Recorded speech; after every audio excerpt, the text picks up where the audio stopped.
Congressman Warren Davidson, Ohio's 8th District. That's Southwest Ohio. It doesn't have Cincinnati or Dayton in it, but the area between Cincinnati and Dayton and around that area. I came in a special election. John Boehner was my predecessor. So when he resigned as Speaker, obviously he was also out as our member of Congress. We had a special election. I came in June of 2016. So right before being a member of Congress, I owned a group of manufacturing companies. And then initially after high school, I enlisted in the Army. And that turned out pretty well. Got a chance to go to West Point, served as an Army officer. Thought I'd be a career Army officer, got out, got into business. Thought I'd be a career business guy, and got out of that to do this. And then in November, a couple people stopped in my office and asked, who I was going to back in the race. And I said, well, you are the political people. Who's everyone going to get behind?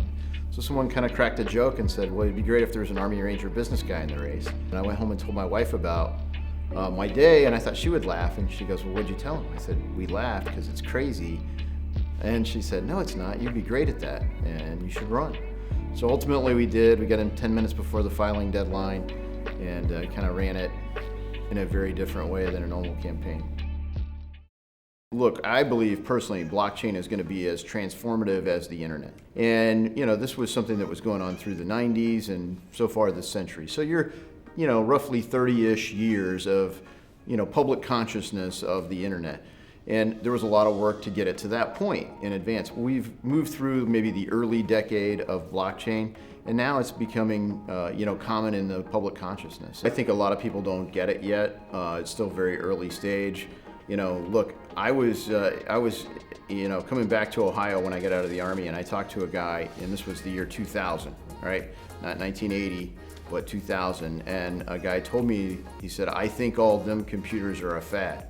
And I was like, you mean like desktop computers? And he said, yeah. And I was like, okay. So he was a little behind the curve on that, and obviously I think now everyone, grandparents down to little toddlers, know that computers are not a fad. 20, 30 years on, I think it's going to be just as obvious that blockchain is transformative in ways like the internet was 20, 30 years ago. And if you look at, say, blockchain as a proxy for crypto, not entirely the same, but if you look at crypto traded assets, that's gone from tens of billions of dollars in a year of total market cap to I think 1.6 trillion in the past year. So the interest has obviously flourished, and I think it's just the tip of the iceberg. Capital formation in America has historically been a huge strength for our country. Less than 5% of the world's population, we've got about 25% of the world's GDP, and we have over half of the invested capital in the world in public markets. So, it's a huge strength for the country. The Republicans on our committee are highly focused on advancing that, being good caretakers of it. Yes, there are opportunities to improve it, but frankly, often we're matched with Democratic proposals that fundamentally want to undermine it or work at odds with this great system.